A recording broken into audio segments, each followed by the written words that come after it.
Mesdames et messieurs, vous venez de suivre l'échange entre les deux chefs d'État ici. Du lancement des programmes des systèmes de passation des marchés.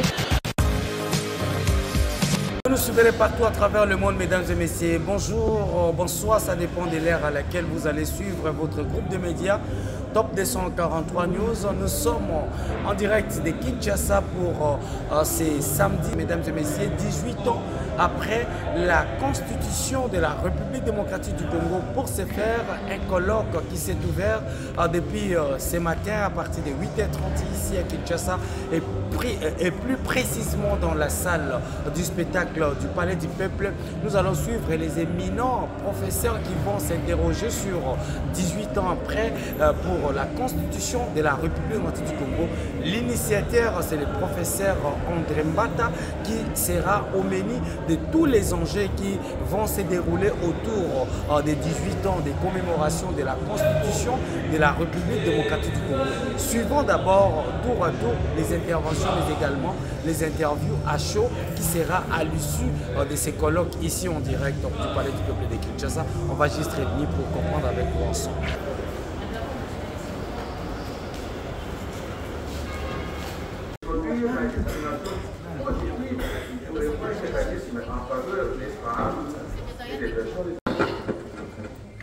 Voilà. Il va être trouvé sur le sous-thème qui suit, la Constitution comme instrument de la politique, élément pour l'élaboration d'une constitution de développement en RDC. Vous avez la parole, professeur.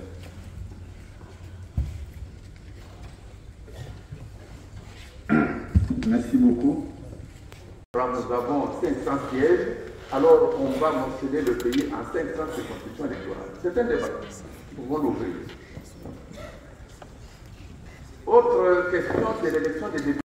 Le mandat des députés provinciaux, c'est considéré aussi pour les députés nationaux. Je laisse le professeur Ndabio de revenir à son propre exposé et qui va nous parler des corps électoraux des gouverneurs. Est-ce qu'on va maintenir l'élection des gouverneurs tel qu'il est gouverneur et vice-gouverneur aux élus locaux, secteurs, chefferies et communes? Est-ce qu'on va étendre? Elle ne peut être détenue contrairement à aucune autre. On garde la chose. Ou bien, on adapte le préfet privé de sa nationalité d'origine, la double nationalité est on peut voter pour l'article constitutionnel initial, c'est ce que je voulais dire, supprimé ou modifié par la loi numéro 11 par la loi du 18 février 2006, à savoir les articles 71, 110, 126, 149, 150, 151. Le mémoire du président Kengo, c'est laquelle il est en train de soutenir la défense. De quelques 8 articles de la Constitution, il s'agira cette fois des procédures en matière d'organisation du pouvoir d'État et de l'espace territorial de la République démocratique du Congo. Je pense à la situation de l'homme qui est perfectible, qui doit évoluer avec, continuer à développer, d'en faire un sujet tabou, qu'on ne peut pas toucher à la Constitution dans ses différentes dispositions, même celles qui sont prétendument éternelles. Voilà, j'ai dit, je vous remercie. Merci beaucoup, professeur. Romano, j'espère que vous écorchez votre nom involontairement. Alors, le prochain invité, c'est le professeur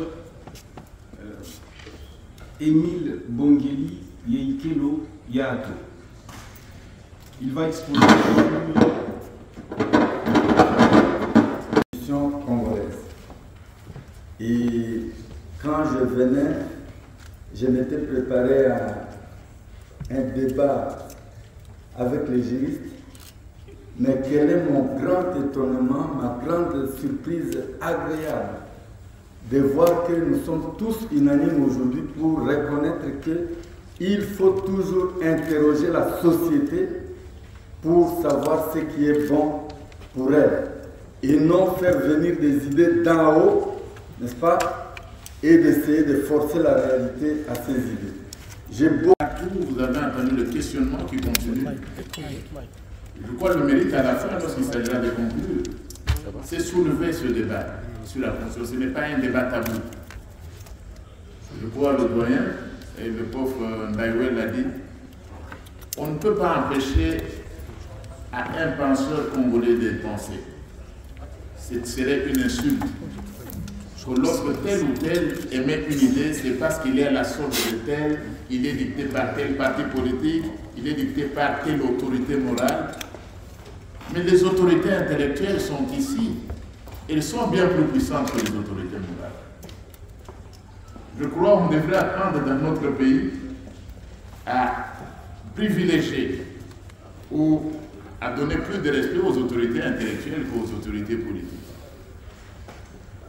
Je crois, il a dit, il nous faut penser, et c'est Descartes qui disait également, cogito ergo sum, je pense, donc je suis. Inversez les choses. Si vous ne pensez pas, vous n'êtes pas. C'est le problème de la pensée. Une société qui s'interdit de penser, c'est une société condamnée à disparaître. Et la pensée est liée à l'être. Et ce type d'activité, c'est lié à l'être, à l'existence même de notre société. Le débat ici, ce n'est pas entre, comme on l'a dit souvent, entre l'avoir et l'être. Non, le débat est essentiellement sur l'être. Nous sommes dans une société qui magnifie plus l'avoir sur l'être. C'est un problème d'homme. Il nous faut repenser l'homme. Où est l'homme? Fondamentalement, on est ici en train de chercher comme dans l'Antiquité grecque. Où est l'homme? Aujourd'hui encore on cherche l'homme. Où est l'homme? Où est le Congolais? Voilà, je passe la parole au public, je reviens aux règles. Il n'y a pas de résumé de ces brillantes présentations. Vous posez une question et une seule. Et vous pouvez même identifier l'intervenant ou le présentateur. Parce que nous avons encore un débat de panélistes qui doivent monter. Le temps est réduit. S'il vous plaît, brièvement, ne tenez pas une conférence pour vous-même. Ne faites pas un nouvel exposé. D'une façon brève, posez votre question et indiquez la personne à qui vous posez cette question. Je suis totalement d'accord avec le professeur Ndaïwe. Et là, il est dans les schémas de la constitution de la conférence nationale. Il va même plus loin en tant qu'historien, l'historicisme l'a amené à... Avant la réhabilitation de la Cour de compte par le chef de l'État, la Cour de compte n'existait que sur papier. Depuis notre avènement, en 2022, nous avons, comment dirais-je, fait démarrer les juridictions à la Cour de compte. Le ministre des Finances, pour contextualiser le compte de gestion, parce que nous ne jugeons pas de comptabilité ordinaire, nous sommes censés juger les comptes de gestion. Et c'est le ministre des Finances qui doit juger les comptes de comptabilité. Alors, s'agissant du contrôle extra-judiciaire, la Cour des comptes fait déjà plusieurs contrôles. Nous avons d'abord le contrôle budgétaire. Il y a des contrôles sur le projet de loi portant réduction de comptes déposé par le gouvernement. S'agissant du budget de l'exercice 2022, la Cour des comptes avait déposé ces documents-là. Si vous le lisez, il y a, n'est-ce pas, des observations faites là-dedans et des recommandations. La Cour contrôle également, n'est-ce pas, les études budgétaires des provinces. Depuis notre question, mais depuis que nous sommes là, l'année passée, sur les 26 provinces, je vous informe que grâce, n'est-ce pas, à l'action de la Cour des comptes, 25 provinces sur 26 avaient déposé leur projet d'étude portant réduction de comptes. Et la Cour des comptes avait produit, l'année passée, 25 rapports. Près de plus de 500 personnes qui avaient bénéficié de ce fonds-là pour aller se faire sur l'étranger, plus de 300 n'ont jamais constaté les infractions occasionnelles par une faute de gestion.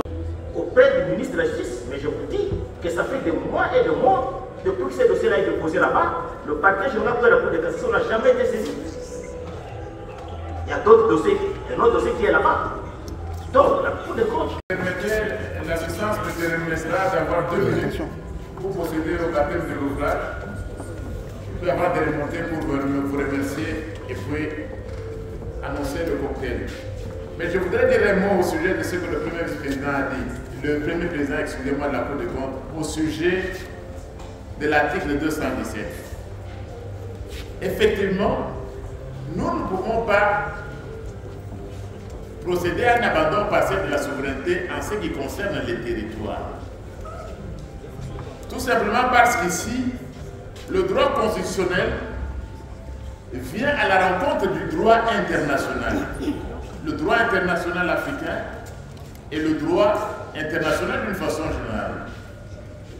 Nous sommes déjà membres de l'Union africaine et l'acte constitutif de l'Union africaine parle de l'intangibilité des frontières héritées de la colonisation. Tous les pays africains sont membres de l'Union africaine. Tous les pays africains ont donc ratifié et approuvé la charte constitutive de l'Union africaine. Donc l'interdiction, donc le respect plutôt des frontières telles que héritées de la colonisation et le respect de l'indépendance d'autres États. Donc déjà, comme membre de l'Union africaine, nous ne pouvons pas accéder. Donc c'est déjà compris qu'on ne peut pas accepter un abandon partiel de la souveraineté parce que l'acte constitutif plaide pour le respect de l'intangibilité des frontières telles qu'héritées de la colonisation.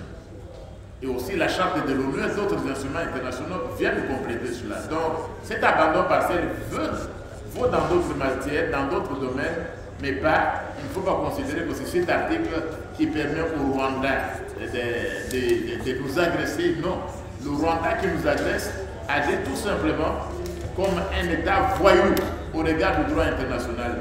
Un État voyou, c'est-à-dire un État qui n'a aucun respect des normes élémentaires du droit international.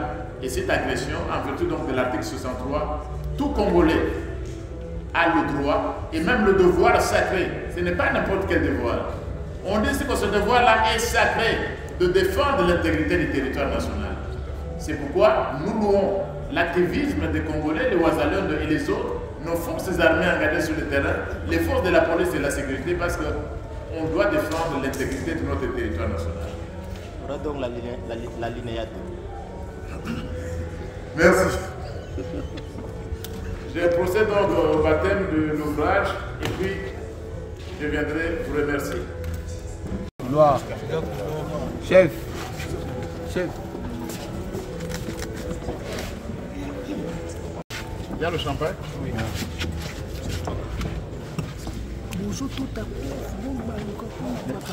Bon, c'est quand même un moment important. Le prof Ekoto, qui est l'auteur de cet ouvrage, Constitutionnalisme et révision constitutionnelle sous la Constitution du 18 février 2006 en République démocratique du Congo. L'ouvrage est publié par Harmattan. Et le prof Matangui a été dans la salle, le préfacier. Vous pouvez vous joindre. Donc c'est un ouvrage publié aux éditions L'Harmattan. Où est le prof Matangui là? C'est donc lui, le préfacier du livre. Ah oui, je l'ai même préfacé. Oui, c'est lui qui a préfacé le livre. Donc, c'est publié ici, non? L'Harmattan, oui, l'Harmattan que je sais. Oui. Vous avez un mot? Oui, et le mot que je pourrais dire, les éditions L'Harmattan, c'est une école de formation, d'encouragement d'encadrement des chercheurs. Parce que nous voulons que notre question de sourcilité soit connue au niveau international. Les gens qui pensent décider à notre place, il faut qu'ils soient influencés par nos pensées. C'est pourquoi ceux qui veulent publier, venez nous rejoindre au 185 à Ménignangoué, dans la commune de Lingoué. Voilà, c'est tout ce que je peux dire. Et je souhaite vivement félicitations à l'auteur, parce qu'il a posé des questions fondamentales que j'ai dû préfacer moi-même aussi. Donc je l'encourage, je remercie et puis je remercie aussi le professeur Bata qui l'encourage. Merci prof, mais ce n'est pas vous qui baptisez. Non, non. Laissez-moi souhaiter non, non, ça j'espère un chemin qu'on utilise et qu'on oublie. Voilà, c'est ça l'essentiel. Pourquoi moi j'ai un beau patch? Voilà, merci. Bon, en fait, le prof Ekoto a été de toutes les batailles. C'est pendant plus de 20 ans qu'on lutte pour la démocratie, l'état de droit en Afrique. Et cet ouvrage, en fait, est tiré de sa thèse. La thèse qu'il a défendue à l'université de Kinshasa. Donc aujourd'hui, respect des principes du constitutionnalisme que nous devons tous aspirer et la construction d'un État puissant, un État de droit, une nation puissante et prospère en Afrique est liée au respect du constitutionnalisme dans notre pays. Donc longue vie à l'ouvrage et plein succès. Je souhaite que cet ouvrage soit connu, il soit lu, il soit acheté par le public pour que tous ensemble nous contribuions à la promotion du constitutionnalisme en République démocratique du Congo. Je vous remercie.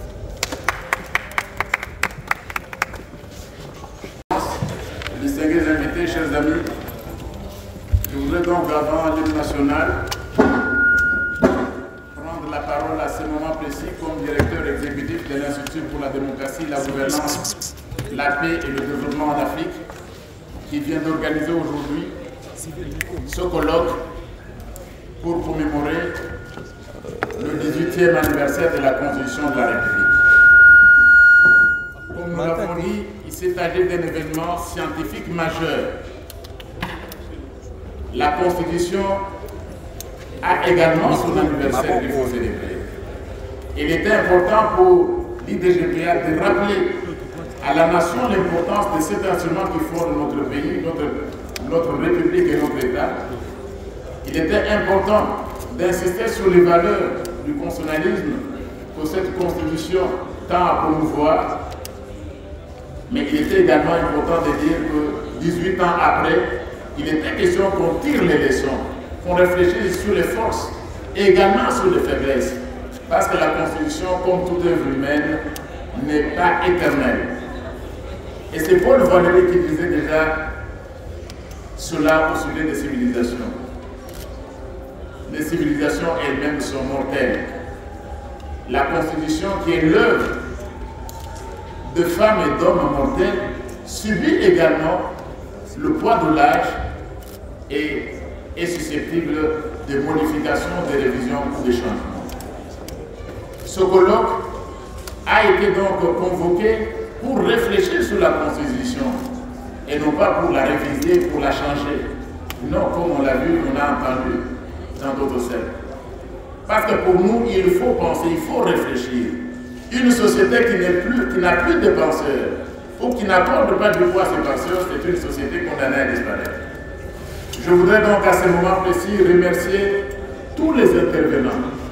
Nous avons passé de longues heures dans cette salle et beaucoup ont un emploi de temps particulièrement chargé. Voir que plusieurs d'entre vous sont restés dans cette salle pendant plus de 6 heures, cela va tout droit au cœur de chaque membre de l'IDGPA. Plusieurs personnes ont abandonné leurs préoccupations, leurs occupations pour venir réfléchir avec nous. Parce qu'il fallait quand même quelque part qu'on commémore l'anniversaire de la Constitution. Donc, très grand merci à tous les intervenants, des autorités, des responsables vraiment très occupés, mais qui ont accepté de partager ce moment avec nous. Merci également à ceux-là qui sont venus de loin. Je pense ici à ceux qui sont venus de Lubumbashi ou de Goma, juste pour prendre la parole, pour participer à cette manifestation scientifique. Je remercie également l'assistance. Les collègues sont nombreux dans l'assistance. Des collègues députés, professeurs d'université, chercheurs, des amis, des étudiants. Ils sont venus s'associer avec nous, à nous plutôt, pour commémorer ce 18e anniversaire de la Constitution, et je tiens, au nom de tous les membres de mon institut et à mon nom propre, à vous dire grand merci. Pour le reste, nous allons demander aux intervenants de nous envoyer dans les 3 semaines qui suivent les textes sous forme d'articles. C'est un colloque scientifique. Les communications qui ont été présentées vont faire l'objet de publications sous forme d'articles dans la revue africaine de la démocratie et de la gouvernance, African Journal of Democracy and Governance, qui est une revue internationalement reconnue des sciences sociales. Il le fait d'une façon multidisciplinaire. L'unique revue bilingue français-anglais qui est publiée à partir de la République démocratique du Congo, dans le souci qui nous a animés à l'IDGPA de promouvoir la recherche dans notre pays. Parce que nous pensons qu'il faut des écrits et des écrits scientifiques. Et c'est ici que nous pouvons nous rappeler l'auteur de ce livre intéressant sur la puissance de l'écrit, sur la parole des savants. Les écrits des savants, disait un auteur, ils sont plus puissants que, ces écrits-là sont plus puissants que le sang des martyrs.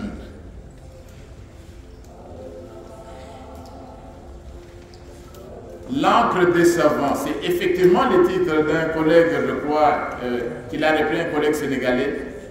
L'encre des savants est plus puissante que le sang des martyrs. Je n'ai pas le moindre doute que l'encre qui va émaner de ces écrits va contribuer au changement dans notre pays. Et on doit davantage promouvoir les activités scientifiques et écrire des articles scientifiques. L'encre des savants est plus puissante que le sang des martyrs. Sur ce, je vous remercie. Je vais vous demander donc que nous puissions nous lever pour chanter l'hymne national avant le cocktail qui a été organisé. Je vous remercie. Il est 18h. Oui, il est passé maintenant. Merci.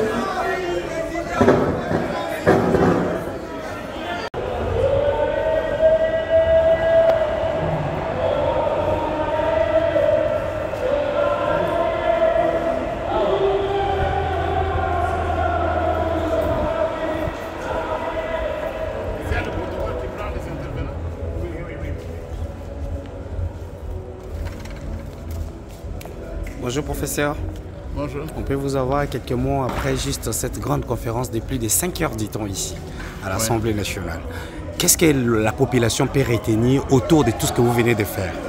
Bon, la population doit retenir d'abord que la Constitution a 18 ans et que c'est son œuvre.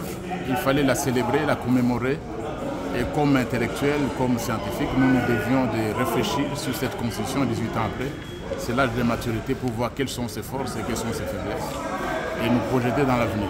Professeur, plusieurs personnes disent que c'est une façon pour vous de changer la Constitution. Est-ce que tel est ce que les gens pensent ou bien c'était juste une façon de réfléchir autour de la Constitution? Le DGP organise ce colloque depuis le 10e anniversaire, depuis 2016. Okay. Il y a 8 ans, c'était le premier colloque et chaque année, nous avons toujours organisé. Ça, c'est pour les gens qui sont surpris maintenant de l'organisation. L'IDGP organise à chaque anniversaire de la Constitution, nous avons toujours organisé des réflexions. Professeur, merci. Je vous remercie. C'est une grande journée parce que la Constitution, c'est ce qui nous constitue, c'est ce qui construit la nation. C'est la fondamentalité de notre être, comme ça, c'est le fondement de notre État. Donc, sous d'autres cieux, il y a ce qu'on appelle le Constitutional Day, donc la journée de la Constitution. Ça doit être une grande journée où on célèbre les valeurs constitutionnelles et nous remercions le professeur Mbata et son institut pour avoir organisé cette journée qui nous permet de réfléchir sur la Constitution qui est notre projet de vivre ensemble. Est-ce que cette Constitution qui a 18 ans, qui a pu résister à plusieurs tempêtes, qui a permis d'organiser 4 cycles électoraux, même l'alternance, cette Constitution, qu'est-ce qu'il faut faire?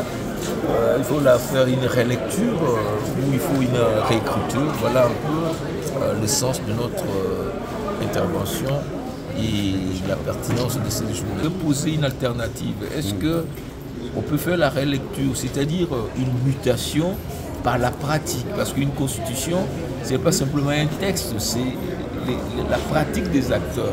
La constitution peut évoluer. La constitution en elle-même n'est rien, c'est ce que nous mettons à l'intérieur. La constitution dit nous voulons établir un état de droit, un état démocratique. Mais si nous les acteurs, nous n'avons pas cette philosophie de l'état de droit, si nous les acteurs, nous avons besoin d'une démocratie des pacotille, la constitution ne va pas changer. Donc la crise de notre constitution, est-ce que c'est une crise de la norme qui serait mal écrite ou bien une crise anthropologique, c'est-à-dire que nous refusons d'intérioriser, de nous approprier les valeurs de la constitution que nous avons librement adoptées. Alors si cette constitution présente des faiblesses, il y en a. Moi, je prends par exemple l'article 78 qui dit qu'il faut que le président, pour nommer un Premier ministre, il faut qu'il y ait un informateur. S'il n'y a pas une majorité, cet informateur a 30 jours. Mais vous voyez, depuis le mois d'octobre, les institutions sont pratiquement stand-by, en léthargie. Donc cette écriture que j'appelle logoréique, c'est-à-dire même en Belgique où on applique le système, on ne peut pas faire 9 mois sans gouvernement. C'est ça. Il y a énormément de choses qu'il faut mettre en place pour que nous ayons des institutions efficaces. Parce qu'une constitution, surtout celle-là, a été élaborée avec un but, à savoir la reconstruction du pays, la refondation du pays. Donc nous devons voir si tous les instruments, que ce soit la forme de l'État, la forme du gouvernement. Dans la Constitution, à l'article 90 ou 11, on dit le gouvernement définit la politique de la nation en concertation avec le président. Le président serait un acteur passif alors que le président est le chef de l'exécutif. Est-ce qu'il ne faut pas revenir là-dessus? Le gouvernement conduit la politique de la nation, mais le gouvernement n'a pas eu le mandat du peuple pour conduire. Celui qui conduit la politique, c'est le président qui a fait un contrat. Donc il y a des choses qu'il faut clarifier parce que nous nous sommes inspirés de la 5e République française qui est une république parlementaire à direction présidentialiste. Alors tous ces éléments peuvent faire l'objet d'un débat. C'est pourquoi nous avons dit ceci et nous sommes tous d'accord. Si on doit aller dans la réécriture, il faut qu'il y ait un débat général, pas simplement de juristes, pas simplement de constitutionnalistes, un débat national où, avec un comité scientifique composé des juristes, des économistes, parce qu'il y a aussi des problèmes de gouvernance du pays. Peut-être la constitution est bonne, mais ce n'est pas la constitution qui vous dit de dépasser le frais de fonctionnement des institutions à plus de 1000%. Est-ce qu'il n'y a pas dans la Constitution lieu de mettre un frais dans la Constitution? On ne peut pas dépasser, par exemple, les déficits budgétaires de 3%. Donc, tout ça, ce sont des discussions. Mesdames et messieurs, merci parce que vous venez de suivre professeur Njoli qui s'est exprimé, professeur André Mbata qui s'est également exprimé sur la réalité autour de la Constitution de la République démocratique du Congo, 18 ans des commémorations, mesdames et messieurs. Vous avez également eu le vernissage des temps de suivre et le vernissage du livre autour de la question. Mesdames et messieurs, les différents intervenants se sont exprimés, tout pour revoir.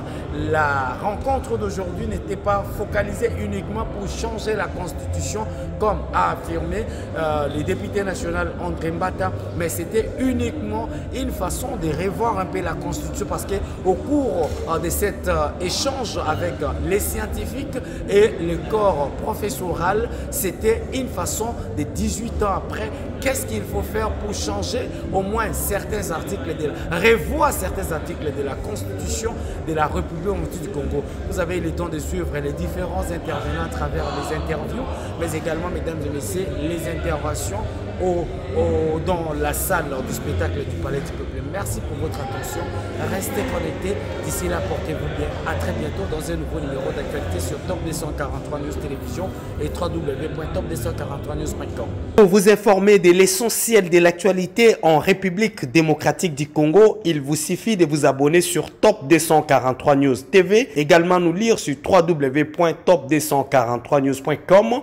Au nom de toute la rédaction, nous vous remercions.